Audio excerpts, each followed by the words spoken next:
As férias escolares já estão com tudo e com elas mais tempo, né? Mais tempo com as crianças, com jovens, adolescentes, tem brincadeira ao ar livre, tem viagem em família, mas o período de descanso e diversão pode causar problemas e é por isso que a gente quer conversar com você a respeito disso. A gente nunca pensa, né? Hoje vai ser aquele dia que vai dar ruim, mas pode ser. Então vamos se preparar para isso, vamos evitar, vamos olhar ao nosso redor sabendo que pode dar errado. JR 15 Minutos para isso está recebendo a Sônia Venâncio do Ministério da Saúde. Oi, Sônia, bem-vinda. Olá, eu gostaria de agradecer o convite, a oportunidade de conversar sobre esse assunto, esse tema tão importante, que eu tenho certeza que vai ser muito útil, né, para os pais, para as famílias e para os cuidadores das crianças agora durante as férias. Isso mesmo. Olha, a Sônia é coordenadora geral de atenção à saúde para crianças e adolescentes e jovens do governo federal, do Ministério da Saúde. Sônia, começa explicando para a gente quais são os acidentes mais frequentes nessa época do ano. Então, a gente pode pensar que os acidentes são diferentes em função da idade da criança, né? Então, começando pelas crianças pequenas até 1 ano de idade, as quedas são muito frequentes, quedas da cama, do sofá, mesmo de trocadores.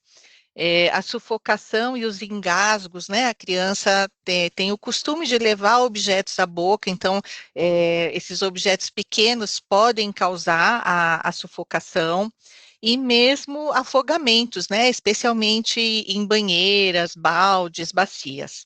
Quando a criança cresce, né, então a criança ali de 1 até 4 anos, ela aumenta a sua mobilidade, ela começa a explorar mais os ambientes, então as quedas continuam sendo frequentes, e aí são quedas já, né, de móveis, de escadas e mesmo de janelas, né, que é muito perigoso.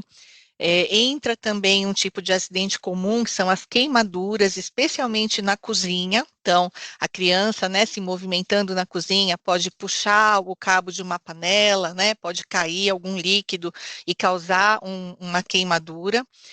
Os afogamentos continuam frequentes também, nessa faixa etária, em piscinas, né, e outros recipientes com água, e entram também as intoxicações, então, crianças que acabam ingerindo produtos de limpeza, por exemplo, medicamentos, né, acessíveis, e os choques elétricos, né, em especial em tomadas que não estão protegidas.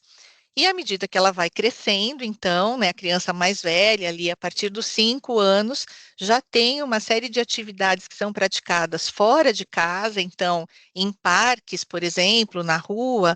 Então, são frequentes também as quedas de bicicleta, patinete, né, os skates. Também os afogamentos, né, continuam sendo frequentes em crianças maiores e também em algumas situações atropelamentos, né, quando a criança escapa, né, do cuidado ali do cuidador e acaba sendo atropelado. Então, acho que esses seriam, né, os acidentes mais frequentes de acordo com a faixa etária da criança. Então vamos começar pelo bem básico. O que a gente precisa mapear em casa, sempre pensando aí no pequenino, que ainda está aprendendo a andar, no que já está ficando valente ou arteira, né, entre as meninas, e aquele que já está usando patinete e andando de bicicleta. Quais são os cuidados, além daquele que é não deixar de prestar atenção nos filhos o tempo todo? 20 segundos muda tudo, né? Com certeza. Então, por isso é importante conversar sobre isso, né? Para que a gente possa prevenir, né? Os acidentes são preveníveis. Então, vamos pensar nas crianças menores, né? Crianças até 3 anos. O maior risco está dentro de casa, né? Em geral. Então, o que que a gente pode fazer? Algumas medidas simples que podem evitar os acidentes. Então, nunca deixar a criança sozinha em locais altos, né? Como, por exemplo, o trocador, né? Como eu falei, é um acidente frequente a criança cair do trocador, ou de um sofá mais alto, uma cama. À medida que a criança começa a andar, a explorar os ambientes, então, usar grades de proteção nas escadas, por exemplo, é uma medida, né, muito eficaz, e ter telas em janelas e sacadas, né, fundamental também para prevenir esses acidentes que são até mais graves, né. A gente falou também dos engasgos, né, da sufocação, então, para a criança menor, evitar objetos pequenos, né, que a criança costuma colocar na boca e ela pode engasgar, pode se asfixiar. Então, é um cuidado importante também, além dessa supervisão, né, que você falou, é importante sempre ter um adulto supervisionando, mas também evitar, né, o acesso a esses objetos pequenos. Uma outra coisa muito importante, né, é evitar esses acidentes, essas queimaduras na cozinha. Então, o ideal é não permitir o acesso da criança à cozinha enquanto, né, estiverem cozinhando. Mas, de qualquer forma, né, se a criança estiver na cozinha, evitar, então, colocar os cabos das panelas, né, para fora do fogão. Então, procurar sempre voltar os cabos, né, para dentro, usar as bocas, né, do fundo do fogão, né, também para dificultar o acesso da criança a virar, né, a panela, a ter acesso, alcançar a panela. Então, esses acidentes na cozinha são muito frequentes. Colocar a mão no forno, por exemplo, né? Então, o ideal seria evitar, né, que a criança esteja na cozinha nesse momento aí da preparação, né, dos alimentos, mas caso ela esteja, pensar, né, em todas essas medidas que podem ser tomadas para evitar as queimaduras. Proteger as tomadas também, né, porque a criança, mesmo aquela criança que está engatinhando, aquela que está andando, ela pode, por curiosidade, né, a criança tem uma curiosidade, né, ela tem a necessidade de explorar o ambiente e ela não tem a noção do perigo, né, então cabe a nós adultos, né, fazer essa proteção. Então, proteger tomadas, e também, né, pensando nos afogamentos aí, nunca deixar a criança sozinha, né, dentro da banheira, de piscinas, né, então o ideal também, né, seria ter a piscina cercada, né, quando isso não acontece, sempre ter a supervisão do adulto. Então, para as Boa. crianças pequenas, né, acho que seriam essas dicas, né, essas orientações, e aí, como a gente falou, à medida que a criança cresce, ela vai explorar mais o ambiente externo, vai fazer mais atividades ao ar livre, e aí é muito importante, né, usar equipamentos de proteção quando for andar de bicicleta, patinete, skate, né? Então, é fundamental a utilização do capacete, né, de joelheiras, cotoveleiras, tornozeleiras. Isso vai evitar, né, caso a criança tenha uma queda, de ter uma consequência aí mais grave. E esses equipamentos, então, eles sempre devem ser adequados, né, ao tamanho da criança, ao peso da criança. É um cuidado, né, que os adultos devem ter. É claro que é muito importante a criança desenvolver essas atividades ao ar livre, mas sempre pensando, né, nessa supervisão do adulto e a utilização dos equipamentos de proteção também. Ótimo. Sônia Venâncio, do Ministério da Saúde, com a gente. Bom, agora tem gente pensando assim, ó, tá bom, já mapeei minha casa, já vi quais são os riscos, já tomei cuidados e tô sempre de olho. Agora, para eu ficar tranquilo ou tranquila mesmo, que tal levar a criançada e os amigos no shopping? Então, em locais movimentados como esses, shoppings, parkings, em que a gente acha que a situação está sob controle porque alguém já vai supervisionar e cuidar por nós, que cuidados temos que ter? Fora do ambiente da casa, é sempre importante que os cuidadores observem, né, esse ambiente externo e se ele é seguro ou não, né? Sempre, seja nessa brinquedoteca, seja num parque, levar a criança a um parque, a gente tem que supervisionar se os brinquedos são seguros, se estão em bom estado de conservação. Então, acho que sempre é ter esse olhar atento, né, para qualquer ambiente que a criança esteja, então, incluindo esses locais públicos também. E aí, acho que a gente tem que acrescentar também um risco que é da criança se perder, né, em locais movimentados. Então, é preciso redobrar a atenção por um segundo, né, largar a mão da criança e a criança, de repente, entrar num corredor, né, e fugir de onde a gente está olhando. Então, é sempre muito importante ter esse cuidado, né, de manter a criança por perto, de mãos dadas, né, preferencialmente. A criança maior, ela pode ser orientada, né, ao que fazer caso ela se perca, então, procurar um funcionário com uniforme, né, sempre orientar a criança quais são as pessoas confiáveis dentro daquele ambiente, né, que ela pode recorrer.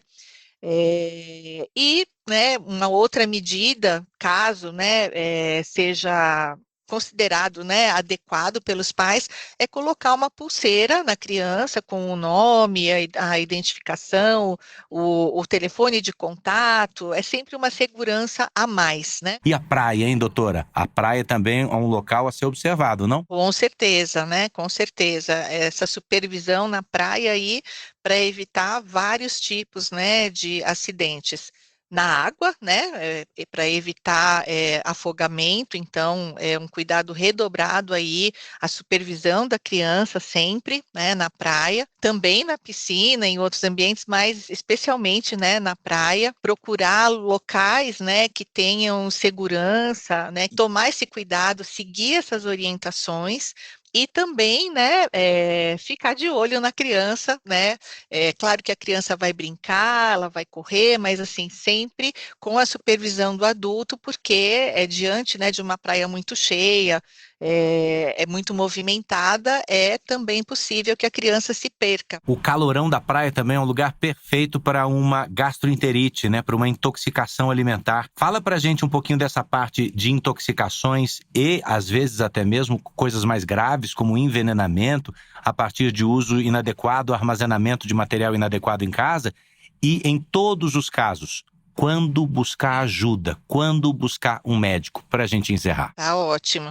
Então, você falou algumas situações diferentes, né? Então, na praia, com o calor, é muito importante manter a hidratação da criança, né? Então, sempre oferecer água potável, filtrada e tomar conta, né? Para que essa hidratação seja mantida, né? Porque muitas vezes a criança se distrai ali brincando e acaba esquecendo, né, de pedir água. Então, é um cuidado também que a gente precisa ter. A proteção, né, em relação ao sol, excesso de sol, então, protetor solar, essas camisetas que protegem também do sol, né, é uma outra medida importante para evitar essa insolação. E manter, né, uma alimentação saudável, né? Férias não é sinônimo de ingestão de guloseimas, alimentos ultraprocessados. Então, garantir, né, levar para a praia alimentos que possam ser oferecidos, alimentos saudáveis, frutas, que possam ser mantidos, né, num bom estado de conservação. Então, tomar cuidado também com a alimentação, como você falou, né, para evitar a possibilidade de infecções, de gastroenterites. E em relação à ingestão, né, a outros tipos de intoxicação, é muito importante não, por exemplo, deixar medicamentos, produtos de limpeza em locais acessíveis à criança. E especialmente colocar, por exemplo, um produto de limpeza dentro de uma garrafa de refrigerante, né? Porque facilmente a criança vai se confundir, ela pode tentar abrir, conseguir abrir aquela garrafa e ingerir, né, muitas vezes um produto que vai causar aí uma intoxicação. Então, nesses casos, né, tanto na situação da gastroenterite, quanto numa intoxicação, né, ou envenenamento, é importante procurar um serviço de saúde, né, para que as medidas possam ser adotadas, né, para reverter o quadro. É isso mesmo.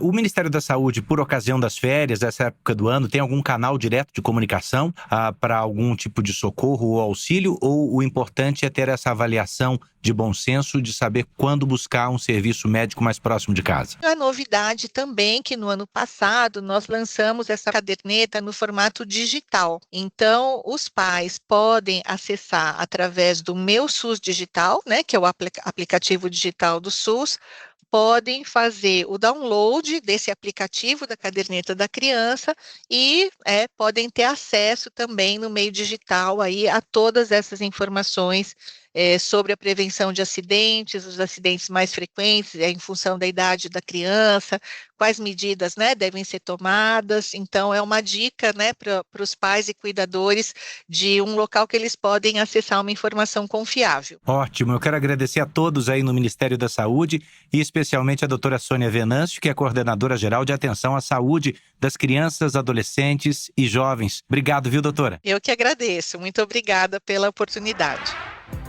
Tá terminando aqui a edição 1329 do 15 Minutos. Você pode achar essa e outras edições no portal r7.com ou na sua plataforma de streaming predileta. Esse episódio teve produção de David Bezerra, estagiárias Ágata Tavares, Bárbara Maiato, Mariana Picciarelli, sonoplastia de Bruna Franco, coordenação de conteúdo Deni Almeida, direção editorial de Tiago Contreira. A vice-presidência de jornalismo é de Antônio Guerreiro. Eu sou Edu Ribeiro e bora pra próxima!